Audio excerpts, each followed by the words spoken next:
बिस्मिल्लाहिर्रहमानिर्रहीम। हसीन औरत और हज़रत जुनैद बगदादी रहमहुल्लाह।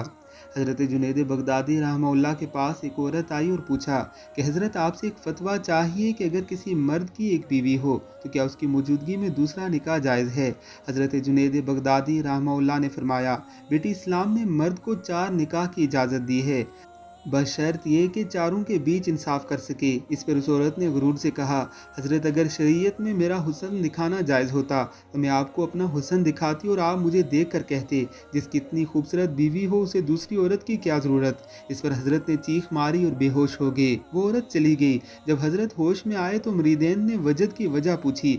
हज़रत ने फरमाया कि जब औरत मुझे ये आखिरी अल्फाज कह रही थी तो अल्लाह ताला ने मेरे दिल में ये अल्फाज इल्का किए कि ऐ जुनैद, अगर शरीयत में मेरा हुस्न दिखाना जायज़ होता तो मैं सारी दुनिया को अपना जलवा करवाता। तो लोग बेख्तियार कह उठते कि जिसका इतना खूबसूरत अल्लाह हो उसे किसी और की क्या ज़रूरत है।